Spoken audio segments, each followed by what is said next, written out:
Call this meeting to order and start with the Pledge of Allegiance.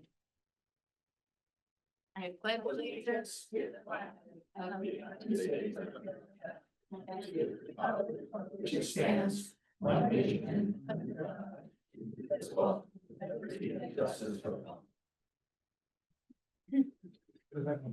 You two get to clean up my office, all the food and stuff before you go home. Okay. Hector's gonna go home and tell his wife all about that.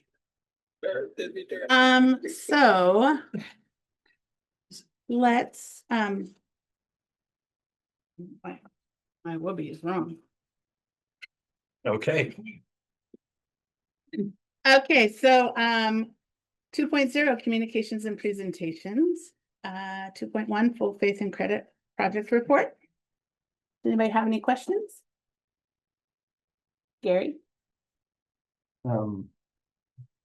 I just remember there was some deadline for when we had to spend the money. it is next July 31st, 26. Okay, And we have facility committee meeting on Monday morning at 9 o'clock to discuss further. Am I saying that right, Tommy? Correct. Okay, and we still have about half of it to spend. Not necessarily, no, because we're doing the roof on the core building this summer and potentially some work on, or not potentially, work on the auto shop. What else do we have, Tommy? This summer, that's gonna chew up some of that money. Flooring and floor building.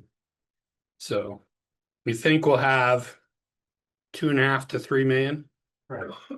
Okay, which is the conversation on Monday with the facilities committee. Okay. Thank you. Yep. You know that date and time again? Monday, the May 19th at 9 o'clock in this room.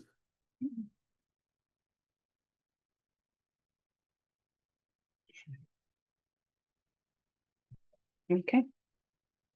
Enrollment report? Any questions? Out of state travel? Zip. Moving on to 3.0 consent agenda.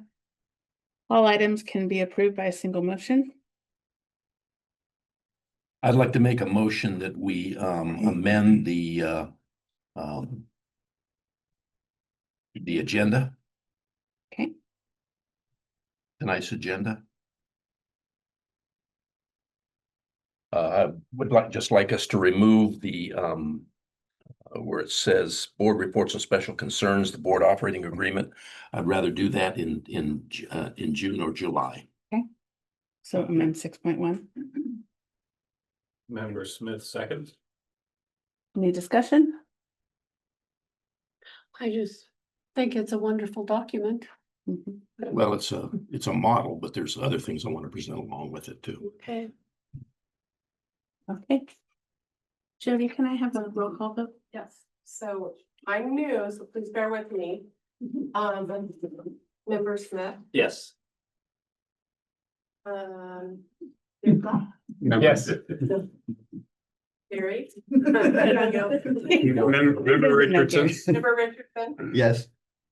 Member Schmidt, Yes. Brownell, Yes, Member Wolf. Yes. Okay, I would also accept a motion for the consent agenda. I move that we approve 3.2 and 3.3. Approval of the board draft minutes. 3.1, okay. Oh, I No, see. we did that, Got yeah. it. Sorry, pardon me. Is there a second? Member Smith seconds. Is there any discussion? So you're not, there's two 3.3s here, but you're not including the personnel report. Personnel report. You want to talk about it separate? Right. Is there any discussion other than that? Member Schmidt. Okay, that's Smith, that's Schmidt. Smith, I'm sorry. Yes. Smith, Yes. Dipdahl, member Dipdahl, Yes. member Richardson, Yes. member Schmidt, Yes. member Brownell, yes, member Wilkins. Yes, You're getting it. Yep, there. we only have like 16 more. 3.3 personnel report, Gary? Well, I'd like to move that we.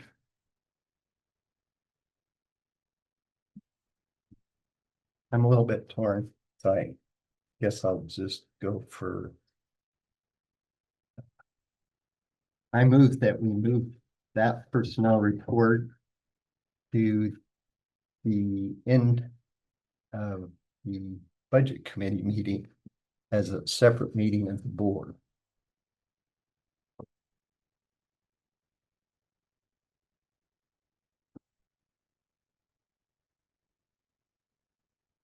I'm curious, member Dibdall seconds. What are I need a what are we second. doing? No, Their discussion. discussion. I know. This personnel report has, the, um, retired, rehired lists for the general. And until we've more fully fleshed out the budget during the budget committee meeting, I just think that would be a better time to approve it. We're supposed to approve it before May 30th or May 31st. My concern about that is that even the budget committee meeting next week will not give us a full financial picture from the state of Oregon. We do not expect that till June 14th, June 13th, somewhere in there. So whatever decision is made on May 21st won't be a complete picture because we don't know what the complete picture will be from the state of Oregon. So pushing it back, I don't know how that buys us really anything. All of our contracts say based on the district's ability to pay. So we have plans in place if the budget comes in poorly. So I don't know that it's necessary to keep this report hanging for another week, because another week isn't going to tell us what we actually need to know. That doesn't happen until mid-June, and that's past the timeline for some of these things that need to happen. Just one man's opinion.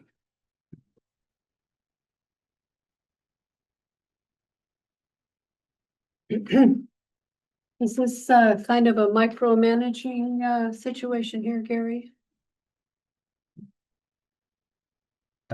Well, not really. This is putting it after the budget. I'm not weighing in on any of the people on the list. Just that it'd be better after we've had more information. I think we've been told that May 14th, the state comes out with a more clear picture of what our budget stuff's gonna look like. Tomorrow is the revenue forecast, yes, for the state of Oregon.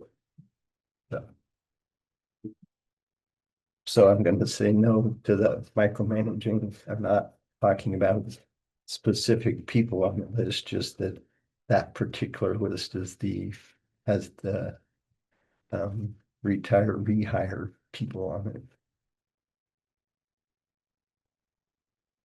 Including some really outstanding teachers that I'm happy are willing to come back. Well, hey, if we got money, that's great. And we have a plan if we don't have money. Multiple minds. Not to belabor this, but Gary, my understanding about the retire rehires is as far as the district's concerned, we're not double paying or anything like that, so what's the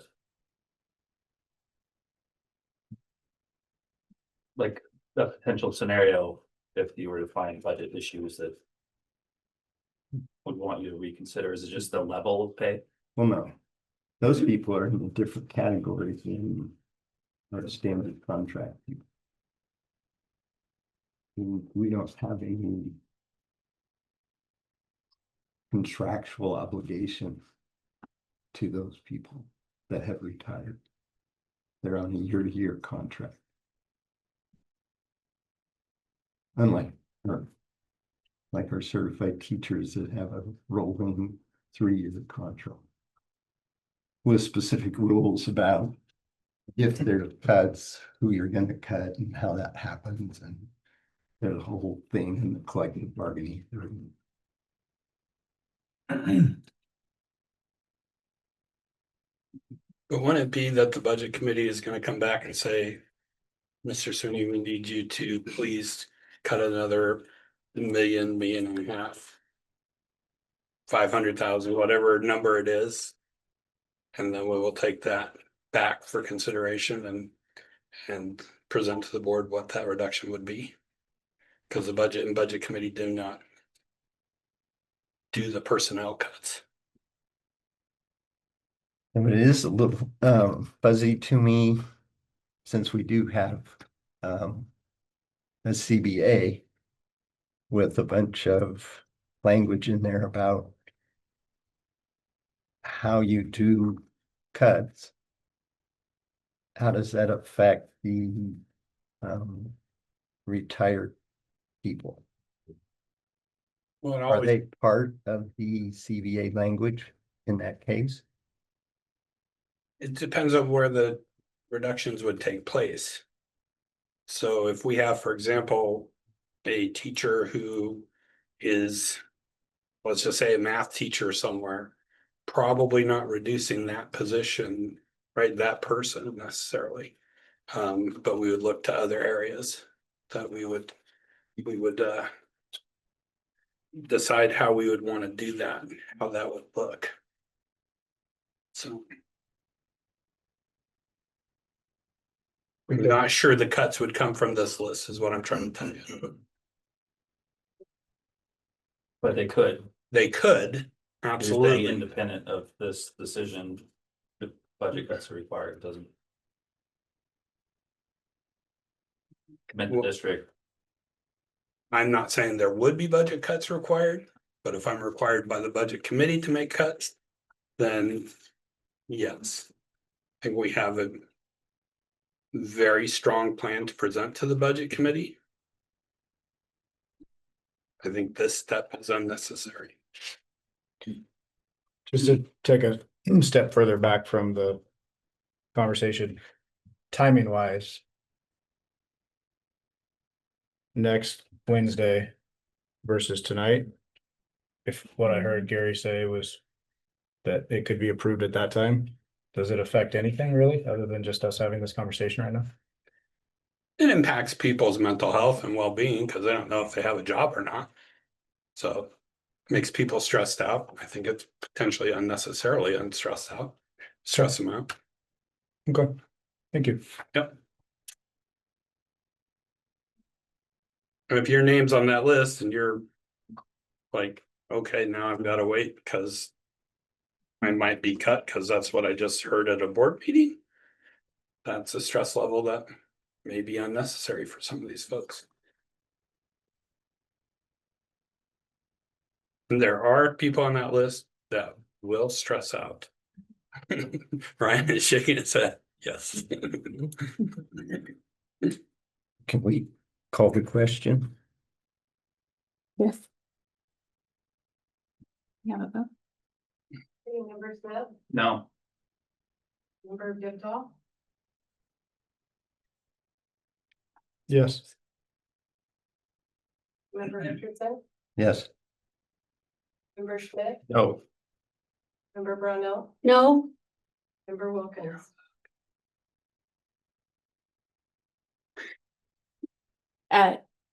No. I wasn't paying.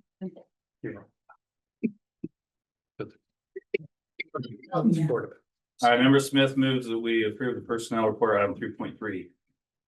member Schmidt seconds. Having a second, is there discussion? Hearing none. Jody? Member Smith, Yes. member Goodall, Yes. member Richardson, Yes. member Schmidt, Yes, member Brownell, yes, member Wilkins. Yes. 4.0 reports, Allendale and Redwood presentation.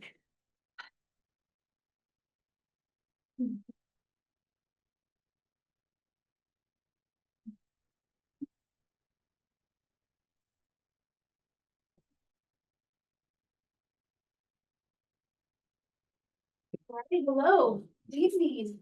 So glad, thankful that we have this time to share with you. I know that we have just about 10 minutes and we are going to share with you some of the exciting things that have happened this year around reading. So as you know, this year we have worked really hard on our new reading implementation, our new curriculum.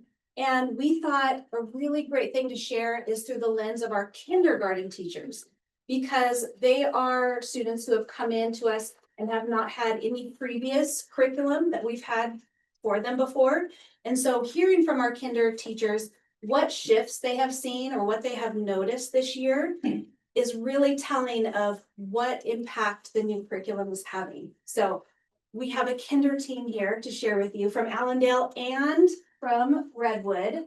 So I thought this was really fun to share. Speaking of veteran teachers and how valuable they are. We have amazing teachers here of over 117 years together. Wow.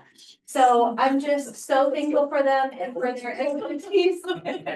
And very good wisdom, and also at least a decade in kindergarten, if not more. So they definitely have seen and worked with kinder for a while, and I would love for them to share their experiences this year. So we have. You want to start first?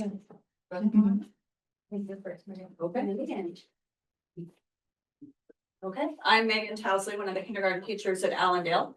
And this slide right here shows a Dibbles, or not Dibbles, Acadians graph for our district reading assessment that we do.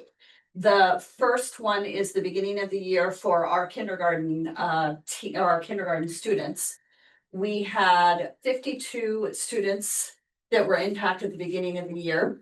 And you can see just the color coding there. This is on the Acadians test where they're tested on letter naming fluency, phoning segmentation, first sound fluency, and nonsense word fluency. The blue is above benchmark. Yellow green are kiddos who are at benchmark. Yellow are below benchmark, and red are well below benchmark. So you can see at the beginning of the year, we had half of our 52 kindergartners that were in the red, well below benchmark, 26 of them. There were 10 that were yellow and 8 both in green and blue at or above benchmark. And then the second graph here shows our middle of the year scores. So this was in January. So those same kiddos intact kiddos, we had one that didn't test at the beginning of the year, but did in the middle of the year, so 53 kiddos. And you can see the shift in the colors here. In January this year, we only had 7 of our students who were still well below or below benchmark. There were 4 in the red and 3 in the yellow in January. 26 of our red kids from the beginning of the year, of our 26 red kids at the beginning of the year, only 3 are still red in January. So you can see the shift. That's awesome. Great. I think what's telling about that is that this is something they haven't seen previous years mid-year. So mid-year, looking back on previous scores, it's been more about 60%-ish that have been green or blue. And to see 87% has been telling Right, to the program. right. And I think at this point in the year, you each have 1 or 2 going to intervention. Yeah, 1. I have 2. So we have 4 kids that are still going to intervention to our double dose in the afternoon out of all 3 of our classes. That's it. Awesome. Wow, That's a big deal. That was my Yeah. question. that's excellent. Yes. No, you just answered it. Oh. Thank you. Okay, so the next one, before we click the little video, you'll get to see practice in one of our classrooms of kids practicing their irregular words, or we call them hard words. We've always had, we call them sight words before. We've always had that, but there was more just, you memorize these words. They're words you just have to memorize. This new program approaches it a little bit differently, and you'll see a color coding on the screen. And we are teaching kids what part of that word is decodable. And there'll be a green section. What part will be decodable maybe in first grade? It's a skill that we haven't taught yet, a phonics skill we haven't taught. And then what part is red, which means they just have to know that by heart.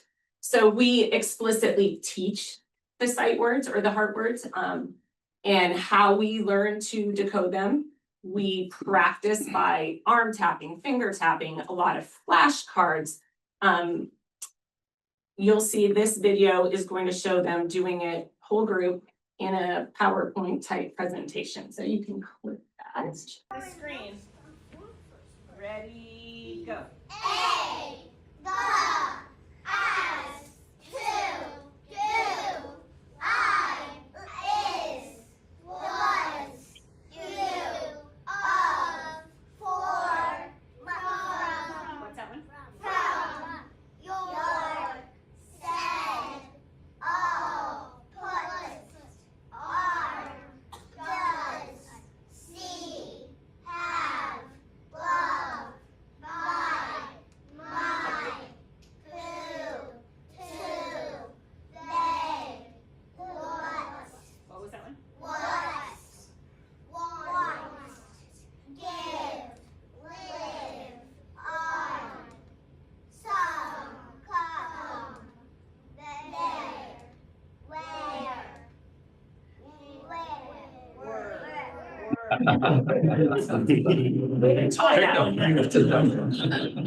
Yeah. So the decodable text is next to share back. Okay, so each week we have a decodable text where they have to use those skills that we've taught to read the story, and we send a copy home with parents.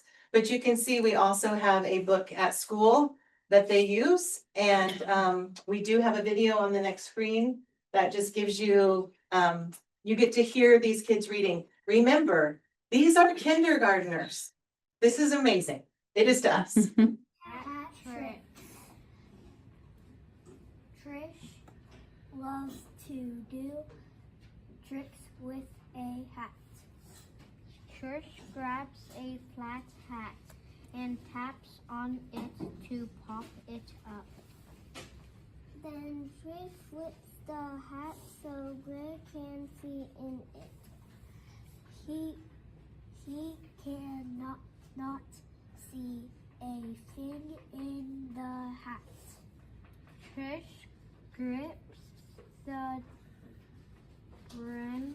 One thing you'll notice, there are no pictures, so they have no context clues. They have to do it by reading. Hat and Greg. And it's not all CBC words. It's not all cat, pat, mat, pat. I mean, they're just blends and digraphs. The hat with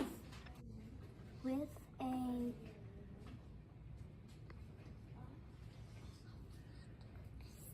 stick, and the hat drops. It is back to flat. That is fun trick, Greg said. What a fun prompt.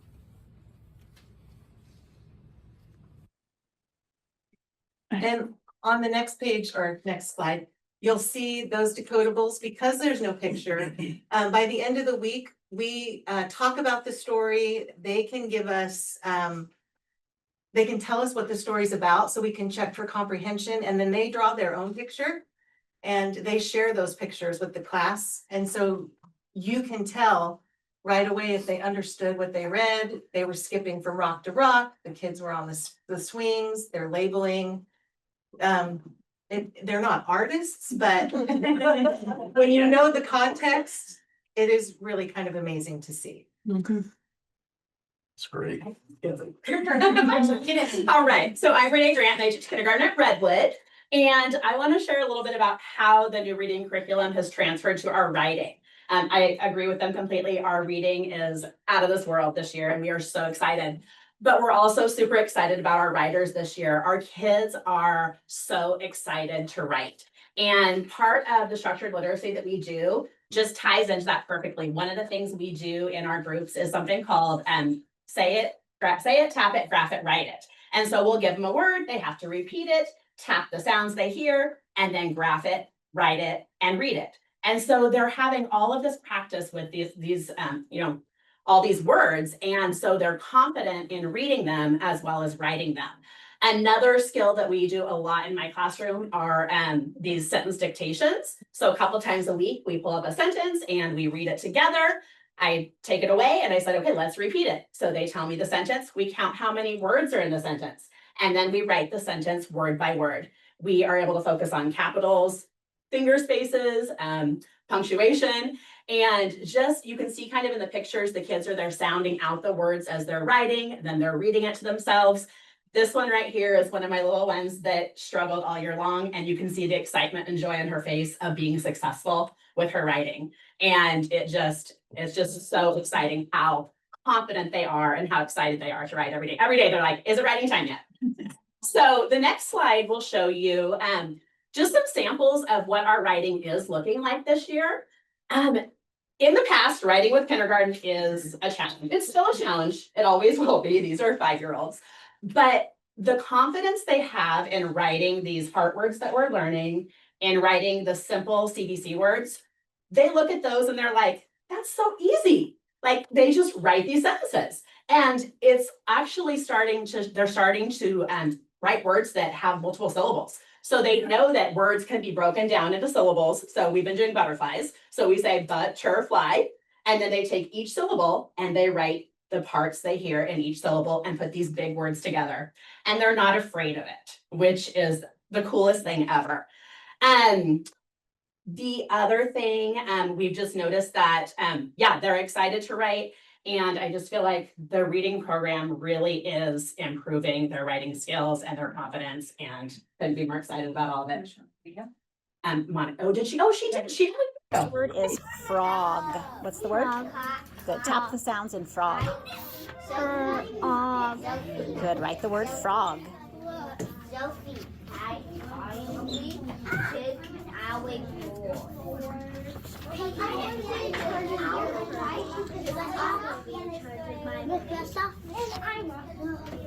I'm gonna be in China. You guys in Thai. No. Good. Your next word has a blend at the end. The word is help. What's the word?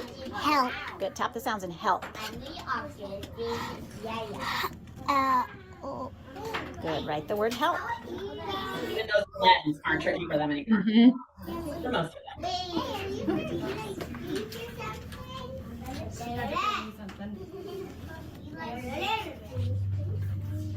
And your last word, JC, is shack. Shack. What's the word? Good. Shack. Tap the sounds in shack. Good. How many sounds were in shack? Only 3. Okay. Write the word shack.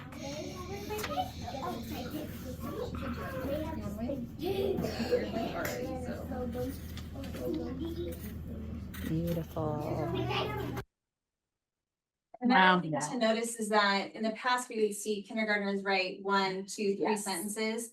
And now we have them writing paragraphs. But Yeah, we just we're completing our district right this week, and I have several kids that finished today that have a 5-sentence paragraph with an introduction, 3 ideas, and a conclusion. So it really is exciting. And just kind of to wrap it up, we are seeing students that are not afraid to read 4, 5, 6-letter words, writing paragraphs, and just all of these skills that are building with our kinders just makes us really excited about what is going to happen with these kinders going into 1st grade, into 2nd grade, and so on. So thank you for letting us share. Yes. Thank you.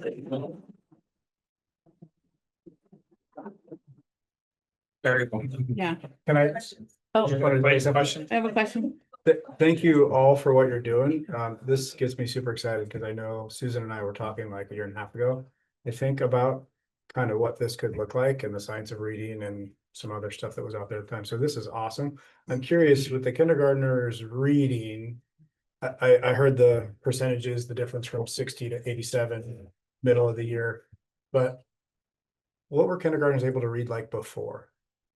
Not like that. No. They're not. So in prior years, we didn't even really get into digraphs and noens or long vowels.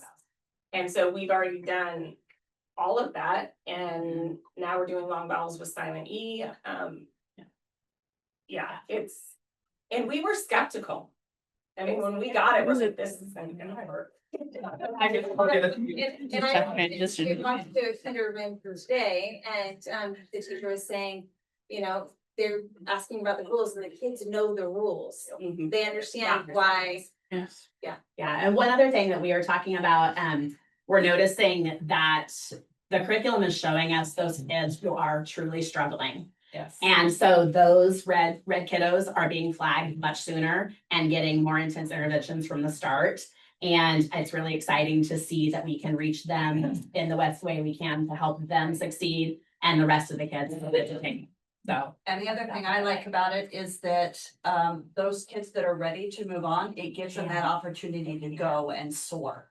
So I feel like we're really getting all of them, those at the higher end, those that are struggling, those of them, it's just, they're ready to do it.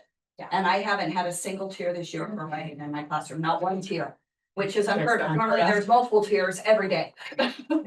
So this is, again, continues to blow my mind when I hear about it, what I'm seeing, but what about, can you speak to first grade and second grade and how this is being picked up? I know this is So, about kindergarten, but yeah. obviously you span the elementary. We're seeing a lot of these same strategies and tools being used in first and second grade. And what's nice is that these kinders are gonna be solid in these skills from day one when they enter into first and second grade. So we are playing catch up though in We are, first yeah, and second yeah. as well, and maybe not to the same extent, but Think that we have seen the implementation dip as severe as we thought it would happen, but we're definitely seeing the catch up that needs to happen and filling in the holes. I think we're looking forward to talking to first grade teachers in the Yes. fall, Yes. because I think they're gonna be like mind blown. We're excited. That gets to my question. These kids are obviously doing much better than they did in the past with this new approach. What's the preparation now for first grade and second grade, especially first grade right now that they're going to be receiving the children who are much more prepared? Well, I mean, I subbed today for one of our second grade teachers who was out because we didn't have a sub. And I did the structured literacy slides and everything with second grade, which was really cool to see because I've only done it in kindergarten all year. It's the exact same, the format and the teacher's guides look exactly the same from kindergarten first to second. So going through the slides with second graders was just like going through it with my kindergartners. And they're doing all the same skills, they're learning, obviously. So the transition has already been put in place. Yeah, Okay. they're gonna know exactly what they're doing when they walk into their first grade classroom That's next great. year and first grade into second. And I know first grade, beginning of the year, I believe, was reviewing long E words or silent E. Right. And our kids are already learning this, so it's not gonna be teaching at the beginning of the year, it's gonna be reviewing, and now we get to move on into teaching. I just looked at the first grade modules the other day in a meeting and the first 5 modules, and I think there are 8 or 12 in first grade. Yeah. The first 5 are all review of skills that we've done in kindergarten. They just reinforce it and they move a little bit faster and they go a little bit deeper. So if they've learned one particular sound in kindergarten, maybe they learn another spelling of that same sound in first grade. Well, another question then, I just lost my train of thought. It'll come around on the conveyor belt.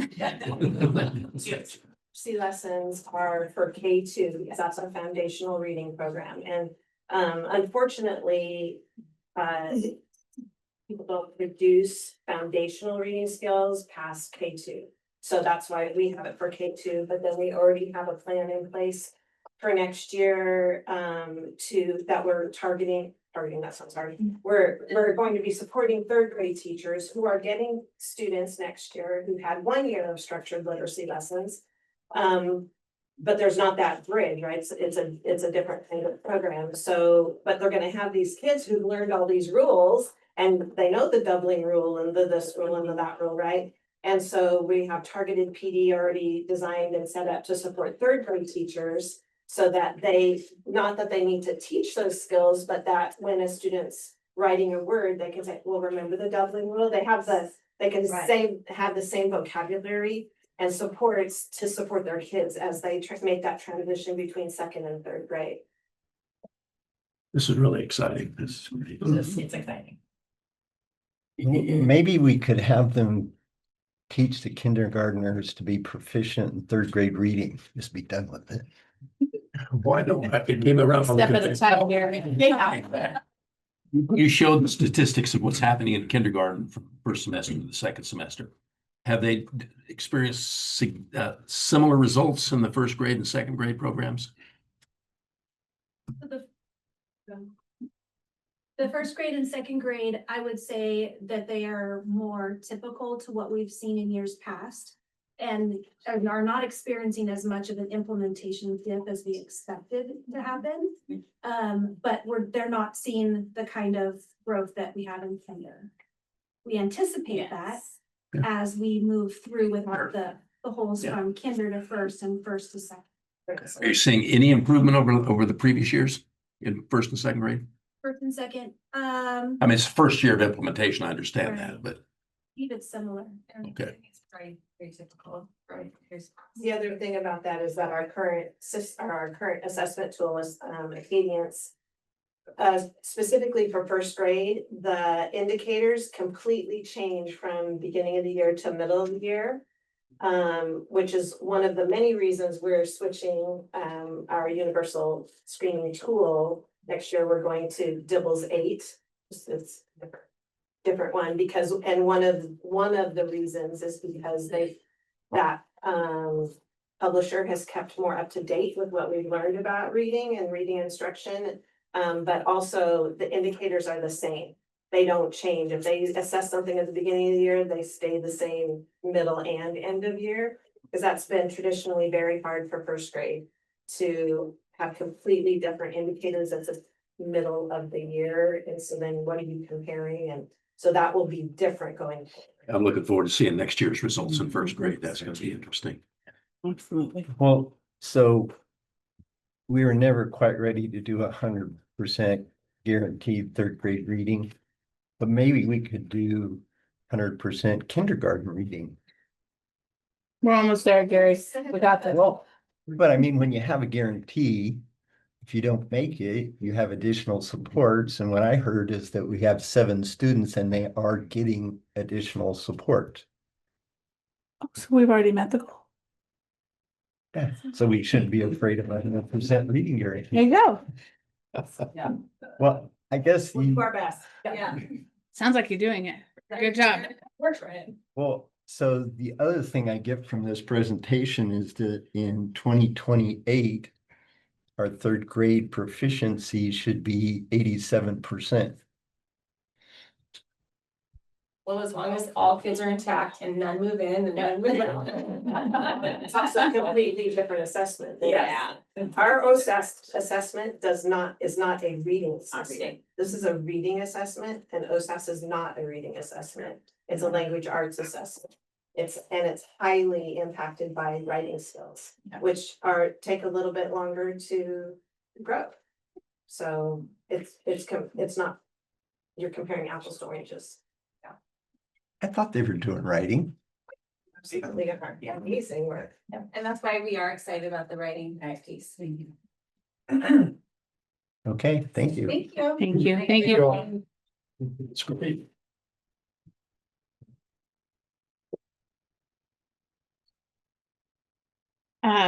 Flex Junior High. Good evening. Like it to be read into the record. I'm not wearing a tie tonight. Well, that's been read into the record. There's photographic evidence going around the room. Influenced Mr. Santiago to not wear a tie. So I can stand on my own. All consequences and responsibilities. We're pretty excited to present on GP Flex Junior High, a new iteration, helping our 7th through 9th graders. Before I turn it over to Mr. Santiago, from a middle school perspective, I think if you were to ask any middle school principal for the last 10 to 15 years, you put the non-completers and dropouts and students who've not graduated in front of us. And I think we would look at that list of students if they've been intact with us through elementary, middle, and high school. Don't know that we'd be super surprised at who's on that list. I think we've spent a lot of time with those kids. We spent a lot of time with those families. And with the resources that we have and the interventions that we put in place, just really hard to get kids engaged with school, with levels of anxiety, with mental health issues, with academic interventions sometimes. And so pretty excited. A couple months ago, as our district came and said we have a new vision for our 7th, 8th, and 9th graders. It gives us some hope for those students where in the past we know Kelly Marble has built a great program at Gladiola High School that Dr. Shunk continued and Mr. Musser continues to today. And it's fabulous. It's a great school placement that really caters to the needs. It's trauma informed. It's fantastic for our kids to sit with a 6th grader and to tell him or her and their family, we've got a great place for you, but you just have to hang tight until at least the 2nd semester of your 10th grade year. That doesn't produce much hope within the life or mind of a student and their family. And so pretty excited with what Hector's been envisioning because we think it will hit upon all those levels and give our kids a sense of hope and engagement as they go through their junior high years and into high school as well. The other Tyler's guy. I appreciate the talk about vision because it's not just any one person's vision. When we first came together as an administrative team to brainstorm, what could it look like? What would the junior high look like? There's a lot of voices in the room. What I'm excited about is my number one customer as the discipline chair at the high school is 9th graders, right? 9th graders are huge.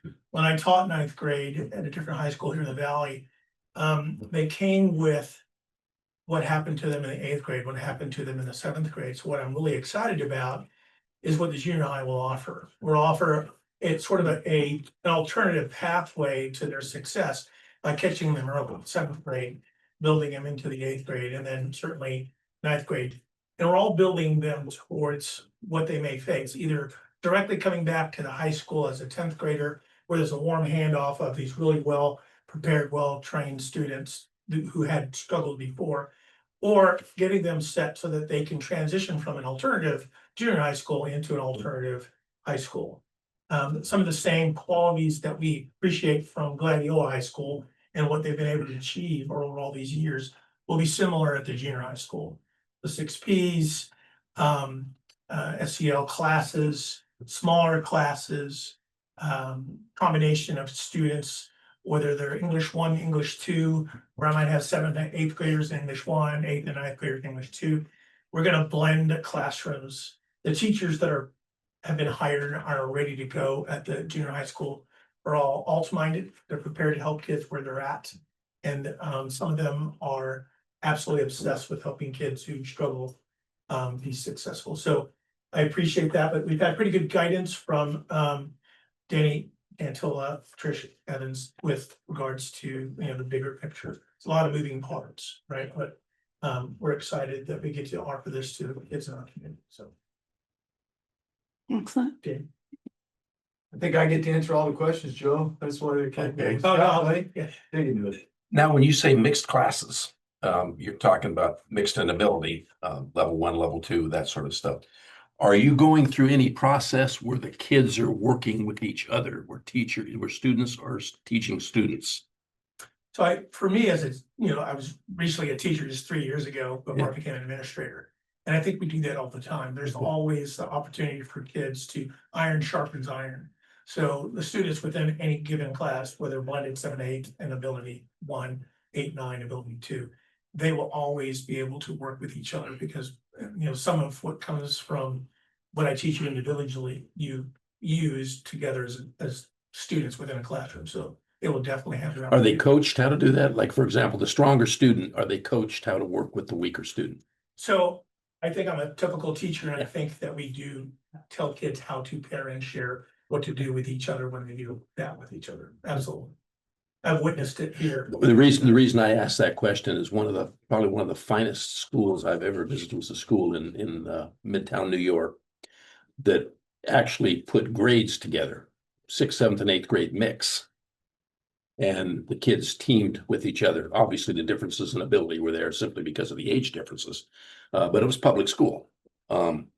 They worked very hard at ensuring the kids knew how to teach each other, including the younger ones or the less able ones were able to learn how to teach others as well. And I just was curious whether you actually making it, but you, obviously you do, so. We are still working on curriculum for next year, Yeah. outside of, what would be typical for an English, math, social studies class. Yeah. But I think your point's well taken. We already are mixed grades, and so the extra step of helping them to teach each other is not as great as I think it Yeah. might seem. Because the evidence is that it enhances their learning by working with each other. It's not just teacher driven. Yeah, thank you. All right, thank you very much. Well done. I feel like we should clap for you. Everybody else got lots of claps. Oh, yeah, we shouldn't clap for you. You're not wearing ties. Online learning. Jason's officer. wearing a tie. That's good. Everything I can to keep up with that.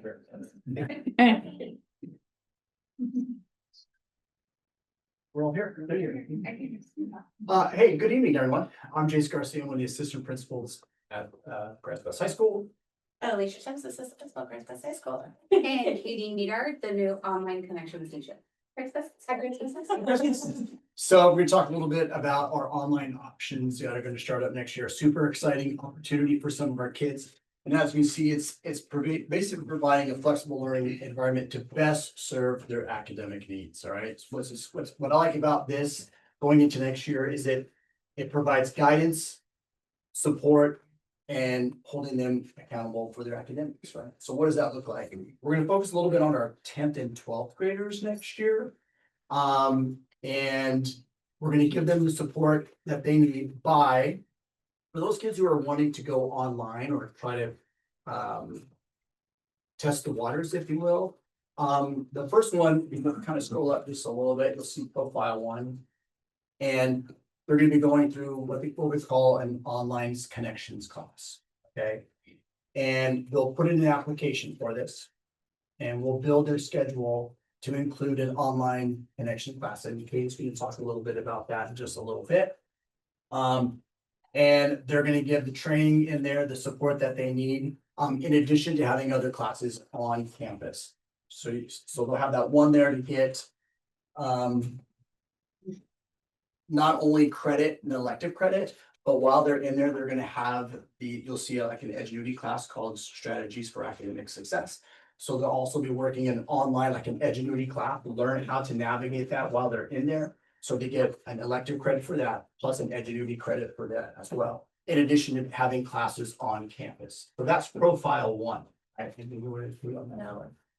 So basically, that is like their training, if you will, right? That's kind of the gateway. We're going to learn how to navigate this new idea. If they're successful for that, they can go to profile 2 or maybe even profile 3. Profile 2 is a hybrid section. So let's say you want to take a couple of classes in person, maybe your elective classes. I want to do manufacturing. I want to be in choir. I want to try these things and take my core classes online. This is the perfect scenario for you, right? You've gone through the training, you've gone through the support. You now have basically earned your way to be online, but you can still come on campus and do these 2 words. Sorry, Jay. I'm serious, answering. It's something. I really tease her so bad, but I just all let it go. It's a Sam. So, but they'll have that opportunity to do those classes, all their core classes online, or if they want to do some electives online as well. With our third profile being fully online, up to 7 courses. Okay, and if they choose to do that, that's great. We're going to give them some support. And then Katie, again, we'll talk a little bit how that's going to unfold throughout this semester. But that's a basic idea of what that program looks like. In the event that a student is online, let's say they've gone through online connections, they did a great job, and they're finding success, but for some reason or another, they're struggling. We can put them on an academic contract. It's not like they're out immediately, but we're basically going to hold them accountable for their ABCs, right? Their attendance, their behaviors and that. So we'll at least have some guidance for the parents to include. So we say, hey, we're going to shoot for better attendance, or we're going to shoot for some higher academic goals in that way. And then work through that throughout the semester. Okay. And in the event That's how I do design. All right, time for everybody to check their phone and make sure they're on silent mode. Your phone. Got this. So yeah, that's basically in a nutshell. Yeah. There you go. And then, before Tanya interrupts me again. No, but what we're really excited about is Katie's been on board from the start and talking about this and this online connections, what this looks like. And I'm super excited. She's driven, she's like organized, kind of freaks me out how organized she is in just in some ways, but she's got a lot of stuff. She came to our first meetings like, well, here's what I'm thinking. 4-page document of all this stuff that she's got, great ideas. And so she's the right person for this particular job. And maybe talk a little bit what that looks like. Yeah. Okay, so before you today will be the plan core statement, to approve it, and I think did they get a copy? Yeah. Okay. So just to show you an outline of the class, the big thing is, online connection, so we're building it from scratch. It's gonna be a Canvas course and, some kind of outlining the modules, but you'll see that in the plan core statement. So teaching the skills needed to be successful in online learning. Things like, how do you communicate effectively? How do you do student advocacy when you need help and you're not understanding the online curriculum? How do you have organization skills, time management, because it's a lot of student responsibility is needed to be a successful online student. And then also teaching them the tech tools that are needed. So all things Canvas. How do you navigate the platform of Canvas, which is our district-wide learning management system? And then Edgenuity, which is the online curriculum that we're using. So how do you use a course map? How do you check your grade? How do you see teacher feedback when things are graded? How do you show your parents the different types of grades that are on there? So it's going to be all things tech tools, just giving them the competence and the confidence to be a successful online learner. So that's the purpose of the class. And I will be, like Mr. Garcia mentioned, incorporating an actual Edgenuity elective as part of the Canvas course material. So they will actually end up finishing a semester-long class with one entire credit of elective credit. So that's a pretty cool feature. Practice and play. It's awesome. Excellent. Are there any questions? So how does this align with the principles of organization and study skills that Avid is, are they similar? They integrated? Tell me about that.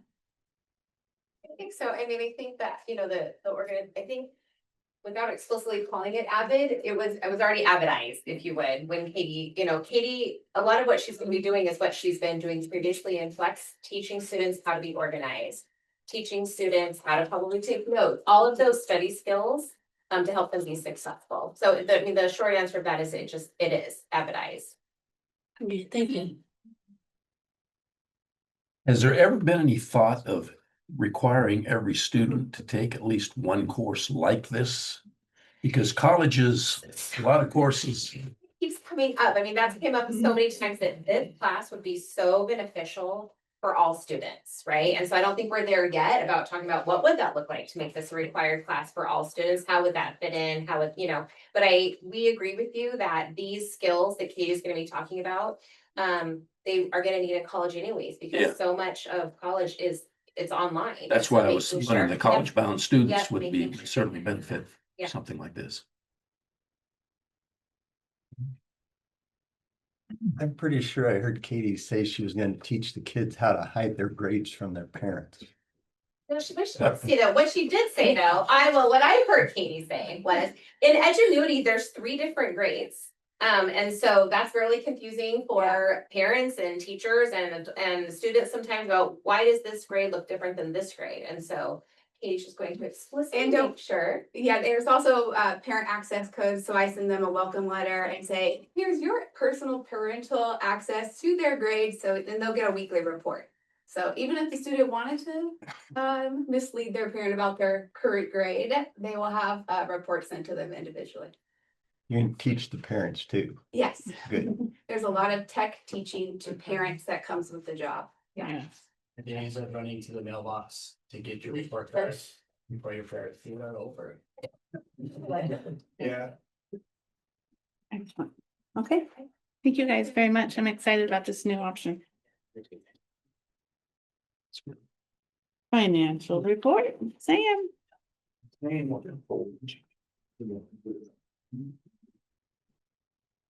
Good evening, everyone. This is the financial report through April 30th, couple months left in the year. And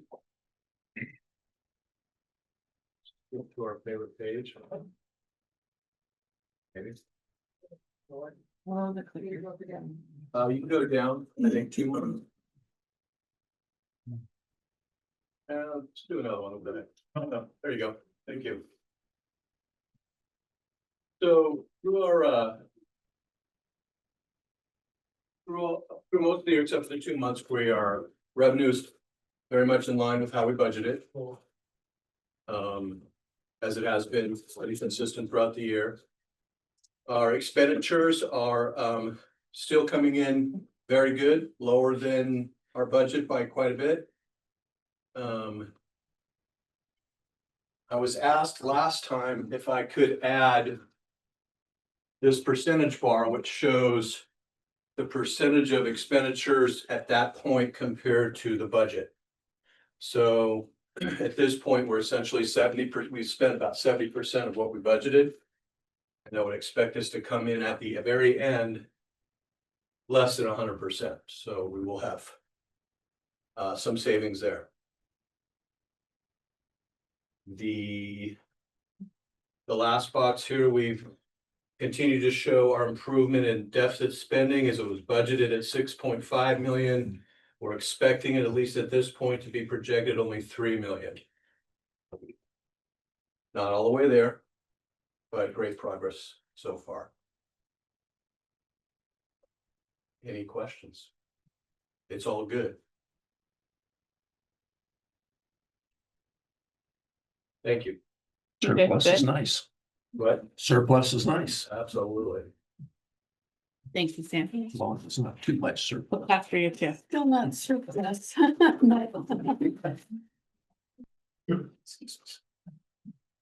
Strategic plan update.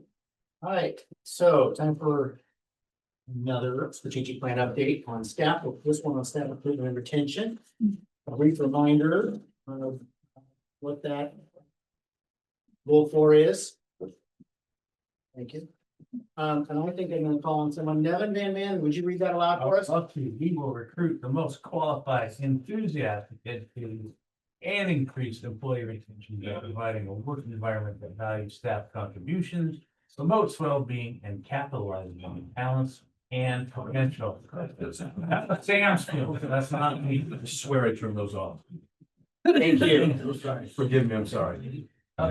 We have three overall objectives, and Cassie, are you close enough to read number one? Maintain a system to track data on openings, hirings, retention rate, and employee survey information. Very good, and we're not gonna go through all the we wills, but we'll be talking about those here on upcoming slides about tracking our applications, conducting instant interviews, and utilizing staff surveys to gather information on how our staff are doing and doing in our schools. And then our objective 2, we're gonna have to call on someone close. Vanessa, can you read number 2, objective 2? Develop and maintain staff recruitment that provides a broad selection of qualified employees. Okay, very good. Again, we're not gonna read all the we will statements, but we will cover some of the highlights there about our Grow Your Own program, some job fairs, as well as our leadership development program. And finally, objective 3, Katie, you wanna read that one? Say Ryan, I got this. Okay, go for it, Dustin. Not to steal your thunder, but I can do a shout out to Dr. Pelson. Read number 3, retain quality employees by developing a system of support and training. Okay, very good. Thank you very much. And we'll have some updates on some of the we wills here. All right? Okay, first off, the applications received through the year. 1,554 have been received, and that's for all jobs of all categories. You can tell our high point of the year is right at mid to late August. And I will tell you, Jenny Brulette and Irene Amble fill every one of those high points. They're like little daggers.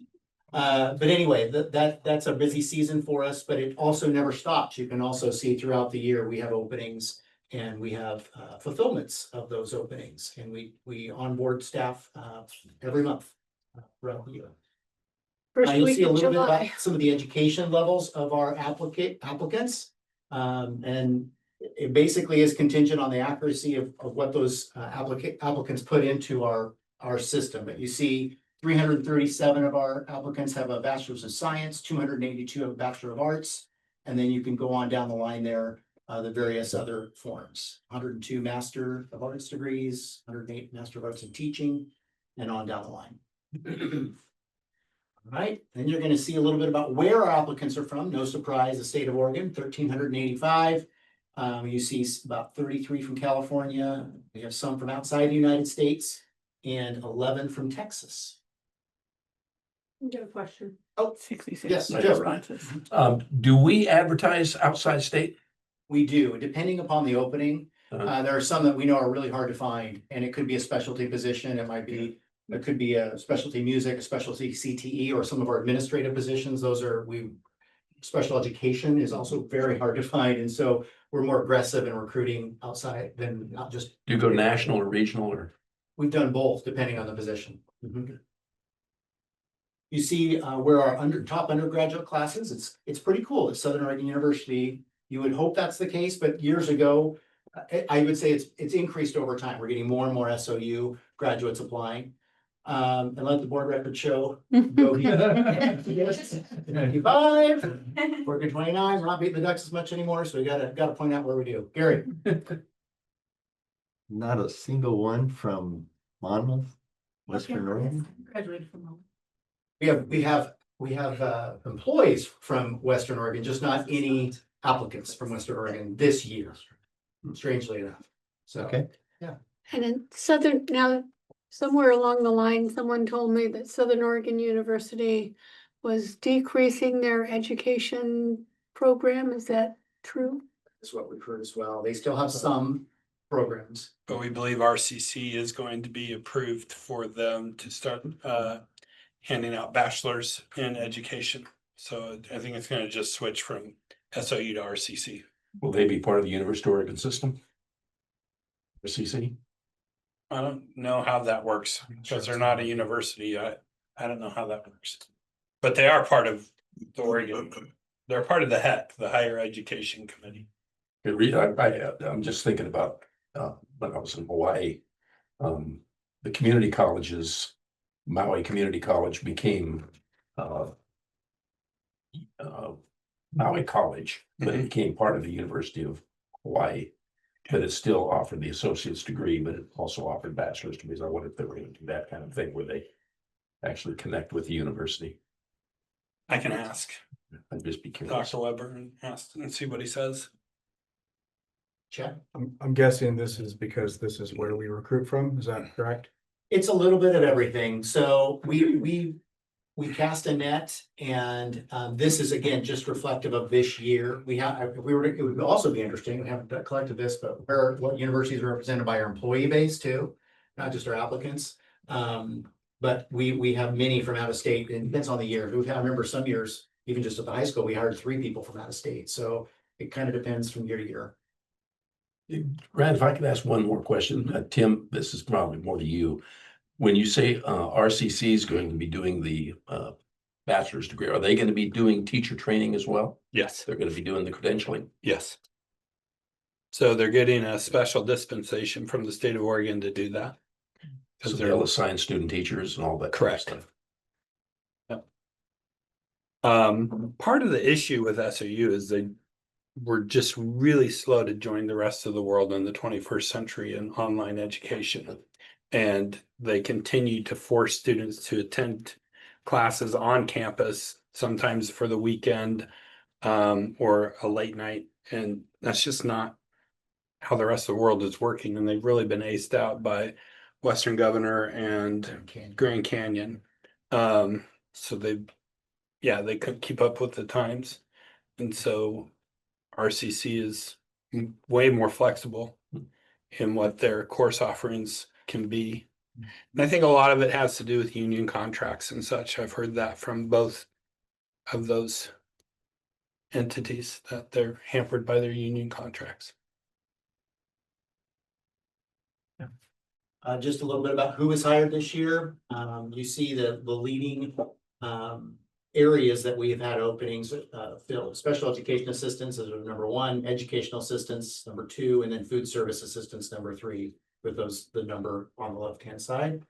And then certified, we had 30 new certified staff hired this year. And surprisingly, I think we had I have to double check, either 5 or 6 as the year went on for certified. That's the last couple of years we've had that, just different life changes that have happened. I think we had 4 of the semester in place. All right, we have a Grow Your Own program and 12 staff who've accessed the continuing education fund this year. Those are classified staff that are going back to school to become licensed staff. There's $13,000 available in that fund, and just about all of it has been expended. Last year, we spent all of it actually just over halfway through the year. So there is a lot of interest there. We do have the SOESD also has further funds available that our staff can apply for right now in the spring and summer for next year. And we've advertised that, and we'll continue to let them know about that. Redwood has been doing some work in that area. I'm gonna let Christine talk about staff recognition as well as.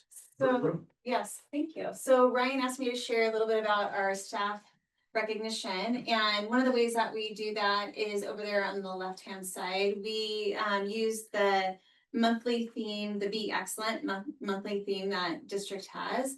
And the staff nominate each other and vote on each other of who is exhibiting that monthly theme. So you can see January was Be Courageous. Then I think this last month was Be Excellent, and then they receive a certificate. They're mentioned in the Weekly Rambler, and then featured on the poster that's hung in our hallway with the students as well. Our Grow Your Own program this is a picture from last year of all of our EAs that were in teaching programs. And just out of this group, 2 of them just got in completing their student teaching. One of them student taught at Redwood, and she's finished yesterday. And then another one student taught at Lincoln, and she already has a position in Three Rivers. We have 2 that decided not to continue. And then we have 4 that are still in their program. And then I have 1 that we hired since this picture last year. And there's 2 featured right there. So it's a really successful, they get to support each other, and they get to check in with teachers and ask questions, and it's been very, very successful. Some very Just- number of. This was a spirit day. That's I was just gonna say, it's pajama day in the picture. Eric will make me wear pajamas.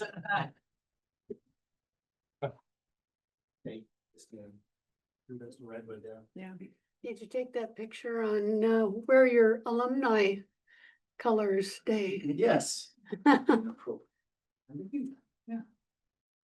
Something that Kristen Hosfeld has tracked for us is where Grants Pass School District stands as the best places to teach in Oregon. We were in the top 10 for a while. We moved up to the top 5.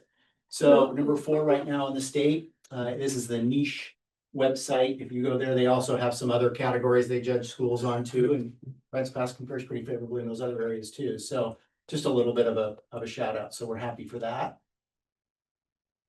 All right, and then we also have been, this year we instituted, because of strategic plan, an exit survey.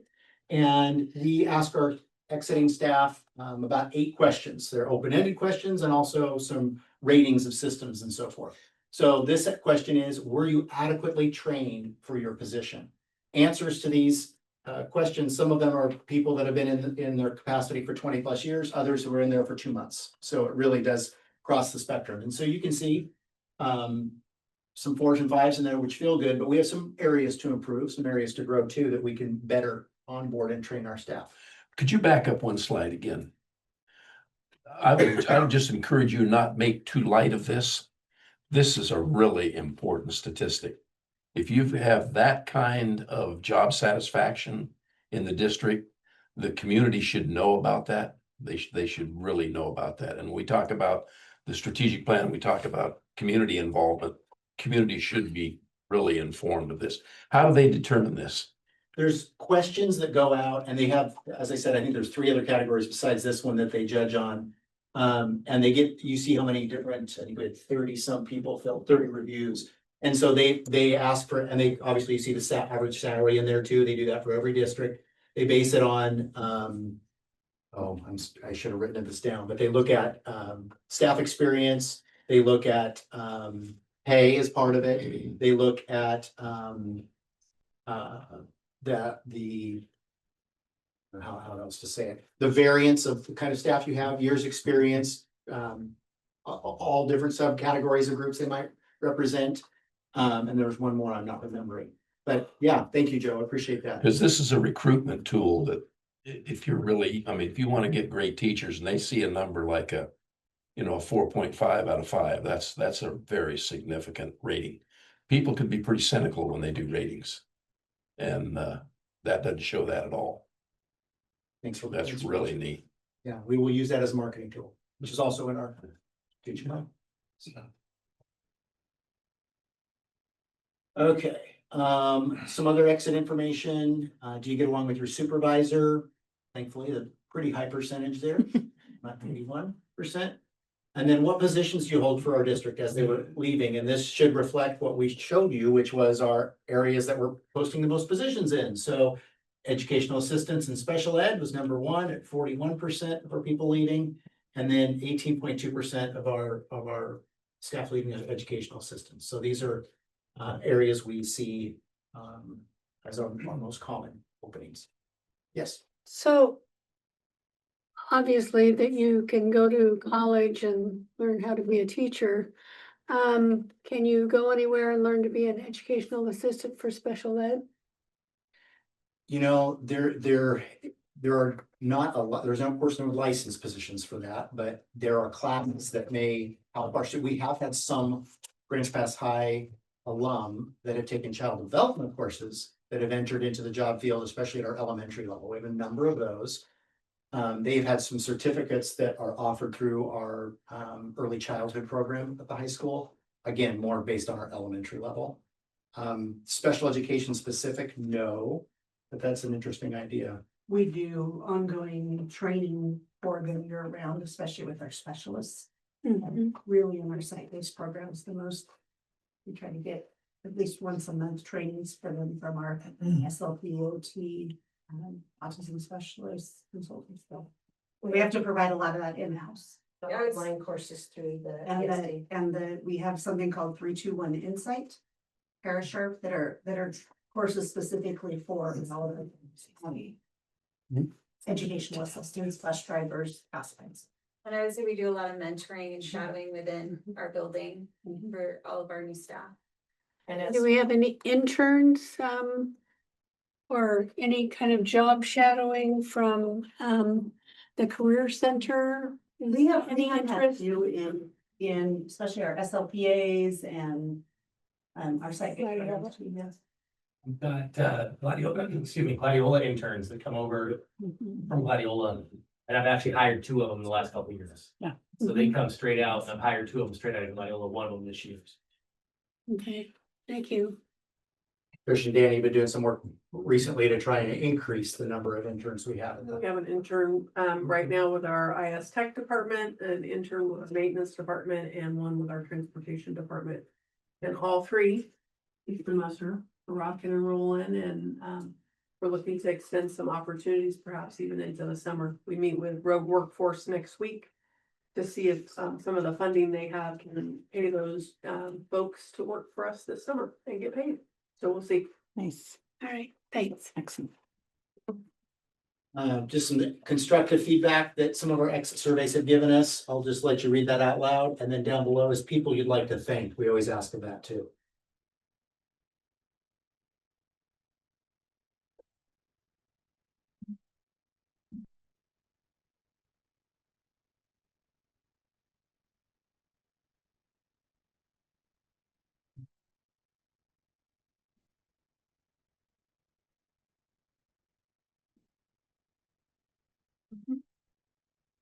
Thanks, Mom.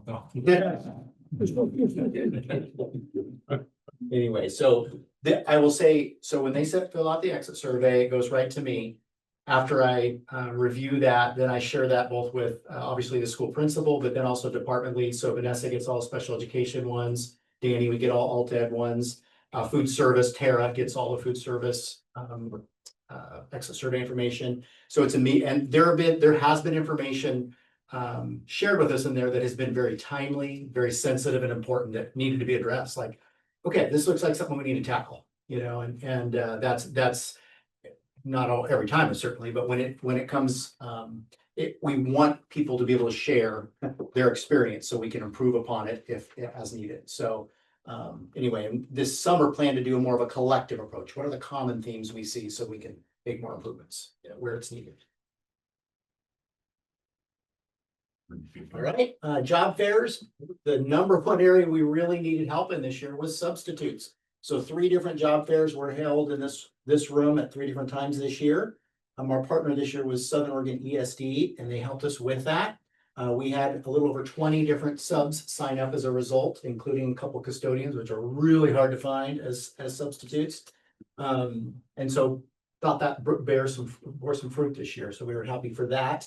And we'll continue, obviously. Classified is another area that we plan on doing some job fairs coming up as we have a hiring season this summer. If you saw that little apex in August, so we'll plan on that as well. We still have a problem area in busing and transportation. It's much better filling our transportation positions. I don't think we have, unless we just posted one, I don't think we have any openings being ready to. So we've been pretty fortunate there.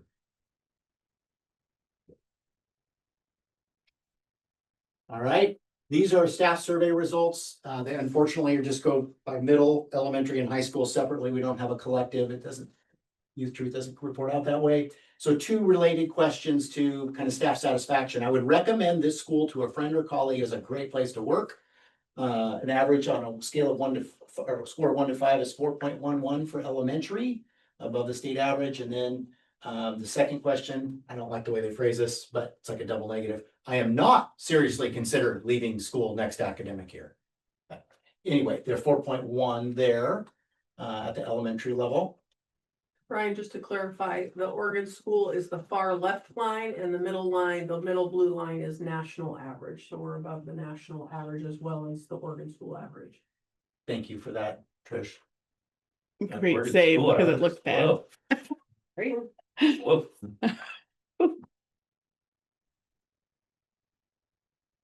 You can do it. I would recommend the school, same thing, same 2 questions. This for middle school, 4.11. Thank you again, Trish. Middle is national, left is. You might have interpreted that wrong now that I see the far right blue line. I'll get clarification. Sorry, I see the far right blue line. Probably never mind. National. That is Oregon. There is a national line too, but it's just not in that screenshot. So that's all of Oregon from bottom to top and the midline. Sorry about that, Ryan. Still above the midline. Yes. Way above. Yeah, and middle school's had to jump the last couple of years, so we're appreciate seeing that improvement. High school level, all of our high schools. A little bit lower on the, I would recommend the school, 383, and then I'm not seriously consider leaving is 402. So we'll just continue to track that from year to year, or back during our strategic plan updates. Maybe they just don't want to work with their friend. Could be that. This year, we're gonna be instituting employee recognition pins. And so at the 5, 10, 15, 20, 25, 30, you're not going to be giving pins for 35-year people though. Gonna be giving them money for its hip replacement surgery or a walker. Anyway, so we're gonna be visiting. We're gonna be visiting school sites and letting them know how much we appreciate them and gonna be doing that year after year, so as they earn their. You only get 1 pen, the current pen. Correct. So So going back and giving 5, 10s, and 15s. you're not. So if someone is year 9 right now, they would get a 5-year pin this year, and next year they would get a 10-year.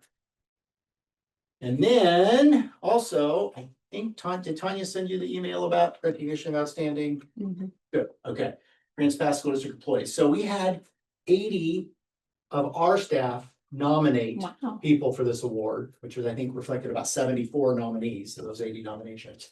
And we just have been in the process of selection. So the committee of certified, classified, and administrative came together to get that narrowed down. And then our central office team will be reviewing those tomorrow and getting that pared down so we can recognize 3 to 5 of our most outstanding Grants Pass School District employees this year, first annual. So we'll do that. Grants Pass Country Club, as I shared, they don't know we're coming yet, so don't tell them. We're just gonna park outside, bring our own barbecue. Anyway, so Tanya. I hope you don't see me there. Gary appreciates the budget mindfulness. Yes, absolutely. Budgetary. Okay, and I think, oh no, we have one more program I forgot to reach on too. 2 more slides. New leader series. So Linda White, who you met previously, helped. We had many of our buildings nominated people that could be part of our building or promoting new leaders. And so 23 different district staff members were invited to 4 different learning opportunities that were held after school in the late afternoon evenings. 19 of them participated in at least one session. 4 of those participants have received administrative positions this upcoming school year, 3 in our district, 2 assistant principal hires that you saw come in front of you recently, and 1 dean of students. And just really help develop those leaderships, further develop leadership skills.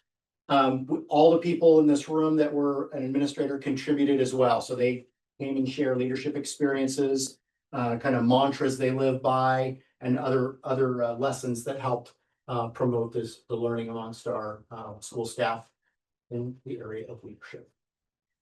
That is all for now. We'll have another update in 6 months. Any questions? I had a question earlier, so I don't mean to end it this way, but I was curious. You said you're working on figuring out the data on the exit interview, but I'm always curious because I try and do those myself. Like, why are people leaving?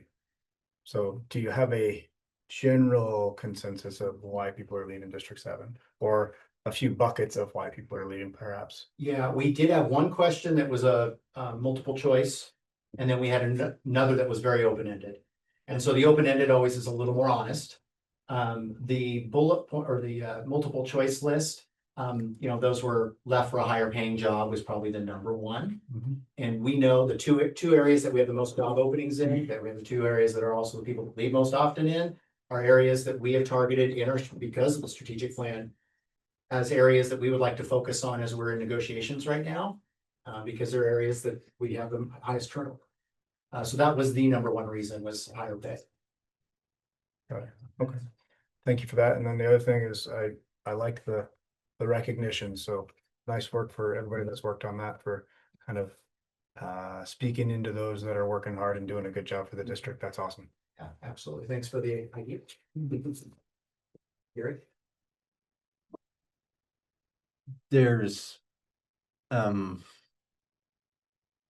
teachers that aren't certified, but we don't have very many here. Do we have any? We have substitutes that we have that have either restricted sub-license, which means they have a bachelor's degree, just not a teaching life, a regular teaching program that they went through, or an emergency license, which in those cases, those are some of our highest performing educational assistants that don't have a teaching degree, but we might be able to fill in for a pinch. But we do not have anyone that is employed in that capacity without a college degree. So since we have very few, and I hear what to me are rather startling numbers from other districts around Southern Oregon, must be doing something pretty good. Danny and I had a conversation with another HR director in the region too, that floored us when they told us the numbers of staff that fit that category.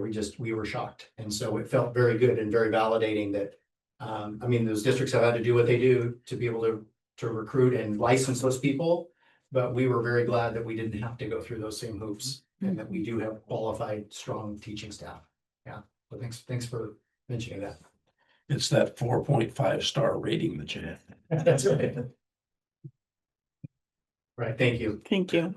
The average salary is there either. No. Oh. Back to Ryan. Okay, 5.0. It's me. It's you. All right. I'll be kind of brief tonight. we have some summer school funds. So let me give you a quick update on what happened with summer school funding. The legislature and governor allocated $35 million for summer school funds this year. Last year, D7 did not qualify because our need for students in poverty wasn't great enough. So we ranked 98th on the list last year. And we were told all through the spring that we would receive summer school funding multiple times, that yes, our poverty rate would work and we would get, because there was a bigger allocation, we would be getting summer school funding. On the day that that allocation was released, we had dropped from 98th to 183rd in the state, because they then added the reading results to the poverty level, and they decided that Grants Pass was doing great and didn't need any money for summer school. So that was a very frustrating day for a lot of us. We did some work with ODE. The SOESD received $60,000 for summer school to use in their component districts. The only component districts that did not receive summer school funding from Southern Oregon ESD were Grants Pass and Ashland. Because at the meeting with the superintendents, and the Ashland superintendent goes, I got way too many bigger things going on than $30,000 of summer school funding. So they gave us their allotment. With that, Susan, you want to give a quick update of what we're going to be doing with the $60,000 this summer? That combined with a little bit of SIA money, we're going to continue to be able to offer our kinder transition camp. So we'll have 4 of those. We've done that for a number of years. But what we'll be able to do this year is, if you remember in the fall or summer, the board made or maybe it was last year, I can't remember. You made a reading resolution, and a part of that was targeting a certain group of kids. And so looking at that resolution, that would be starting with targeting 2nd graders, and that aligns with kind of what I said earlier about 2nd grade is the last year where they get those foundational skills as the core part of their reading instruction. It's not that it won't happen after that, but the core program. And so we're targeting all 2nd graders who are not at end of the year benchmarks standards as indicated by Acadience. We're doing that testing this week, actually, district-wide, and offer a 5-week, it's 5 weeks, 4 days a week, half days. We will provide transportation to and from for a very targeted literacy camp at Riverside, and we'll be able to support 100 students. We can get that many to commit and come. It does have to be a single cohort. That's the rules of the grant. And we'll be using our core materials and supplemental materials for that. It's all like, we just found this all out, so it's not all fleshed out, but that's the overview, main idea. Will be hosted at Riverside. We have a literacy specialist who will be, who's meet with her tomorrow, helping me to create and coordinate that program. So hopefully we can give those kids the extra boost that they need so that they're better prepared for everything. Trish, can you give a quick rundown of what we're doing with secondary? We don't have, we're gonna be using SIA dollars to 1st, 7th grade summer bridge for Avid Math. These are for students who are determined to advance their skills and take Algebra 1 as 8th graders. They participate in this advanced math workshop and then pass an algebra readiness test that has them then take Algebra 1 for high school credit their 8th grade year. And then at the high school, it's a lot about credit. So we offer 3 classes for initial credit, personal fitness, wellness, and career academy. All 3 classes are very full this summer. They are every summer, but this year, I said personal finance again. I meant personal fitness, PE credit. And that one is not always been as full as it is this year, so that one is really full.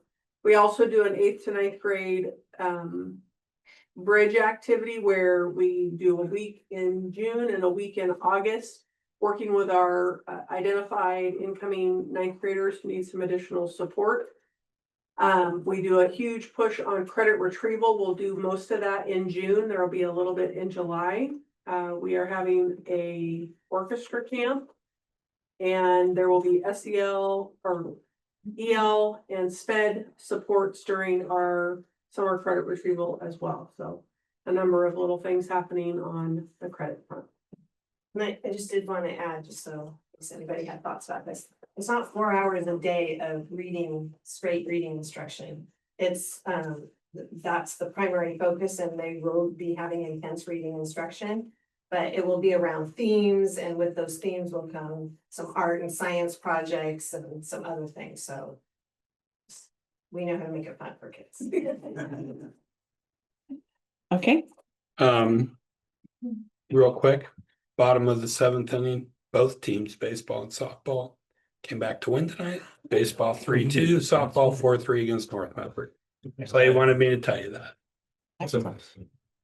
Tim, I heard something on the news tonight about funding cuts and kids with families with EDB, what do they call it, EBT cards. Yes. Not being able to get meals in schools. Is there some kind of funding cut that we're experiencing that you heard? That is not anything I'm aware of. So I'm looking We at do have Tom. summer EBT programs, so if they qualify for SNAP benefits already, then there's $140 cards that they qualify for the summer. That's not cutting. I just saw it on the news tonight and I was going. That would be a federal government decision in that one, so. Oh, Right. they said something about state. Hmm. State funds. haven't- Okay, well, I just. haven't heard that. Okay, just something I I've saw. been watching it pretty closely, so. It was We the- will also be able to provide lunch every day at the summer school. Well, that channel 12 was a little shaky and that was big. you just spread that into the record. 7.0, are there any community comment? No. Oh, we're not gonna let them. I know we took that off, but usually let, Oh, board reports. yes. Anybody got anything to say? Sorry. Looking forward to the Japanese high school and jazz band concert on May 22nd. We'd really like to pack the PAC, so if you want some tickets, please email Nori Norfleet and she will get you tickets. They're $10. When our students were in Japan, the place was absolutely packed and we don't want an empty seat here when they make the return trip. So Excellent. Yeah, I went to the scholarship award night. Mhm. Yeah, that's the right title. Sorry, I didn't write anything down. It's off the cuff. The other night, and it was really cool to see all the Grants Pass High School kids that have done amazing throughout their careers, getting to sit up on stage and receive awards. So that was just a really, really cool event. And well done by the district. Could be a little shorter, but and I know that Redwood Foundation, I think, has most to do with that, but also Michelle was very, very involved in that, as well as a number of you. So anyways, well done. You just say that because we were Yeah. last. Hmm? You say that it could be shorter because we were last, dead last. do we know how much was raised? Has anybody heard a number? Was 7. No, I thought it was like 400. Yeah, it was just over $500,000, I think, originally, and then the Ford Foundation had 7 scholars at $40,000 repeated for 4 years, right? Right. So, big numbers there. But overall, do we know how we did as a district? I don't know that I heard a total number at the end. Something on the- 400 something thousand awarded in those Ford scholarships and. I don't recall there being a total. I don't think they said it there. Okay, All right. to get that. Anybody else before I cut you off again? No? All right. Are there any community comments, Jody? Has anybody turned in a card? No. Moving on to 8.0 action items. Just to keep it less messy. Yeah, let's, for Jody, let's take them one at a time. Danny's first. Well, we've done this a couple times now. IDT slots, get ready to open those up. So you've got the little chart in your packet. Again, we arm wrestled with Susan to make sure that we get the appropriate number of elementary slots opened up, and that we have the appropriate number of elementary slots opened up. We will open approximately 379 slots district-wide. We probably won't reach that big level, but we might get close to.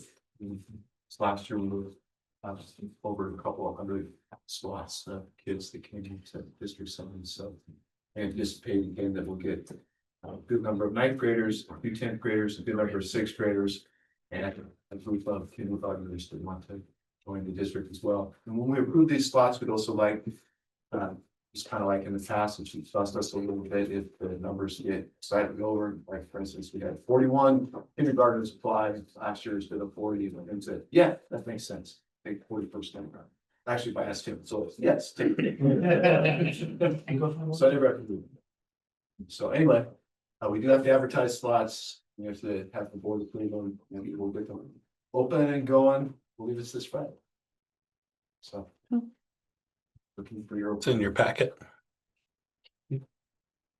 Member Schmidt moves that we approve the IDT slots for 2025-2026 school year. Member Dibdall seconds. Is there any conversation? Jody? Member Smith. Yes. Member Dipdahl. Yes. Member Richardson. Yes. Member Schmidt. Yes. Member Brownell. Yes. Member Wilkins. Yes. Thank you.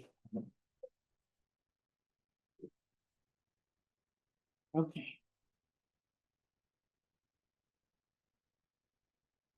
Eight point two, approval of first reading of policy JEC. I would entertain the motion. Member Smith moves that we approve 8.2, approval of first reading of policy JEC admissions. Member Schmidt seconds. Having a second, is there any discussion? Well, when the legislature passes bills, they always declare an emergency and enact it immediately. Do we have that ability, Tim? You could declare this a first and second reading. That was just a clarification Yeah. question. I'm not wanting to do that, but. Yeah, but if you have, so let's say, for example, we have some graduation changes and we need them in place before the freshmen start so they know what's going on, but it's August because whatever, you can declare a first and second reading and pass it so that it's in place by the time the school year begins. Okay. Thank Yep. you. Okay, Jody? Okay. Member Smith. Yes. Member Dipdahl. Yes. Member Richardson. Yes. Member Schmidt. Yes. Member Brownell. Yes. And Member Wilkins. Yes. 8.3, approval of PCS online connections. Member Schmidt moves that we approve the PCS online connections program. Item 8.3. Member Smith seconds. Any discussion? Get us rolling along. Jody? Member Smith. Yes. Member Dipdahl. Yes. Member Richardson. Yes. Member Schmidt. Yes. Member Brownell. Yes. Smith. Yes. All right. I didn't get to say it should be required.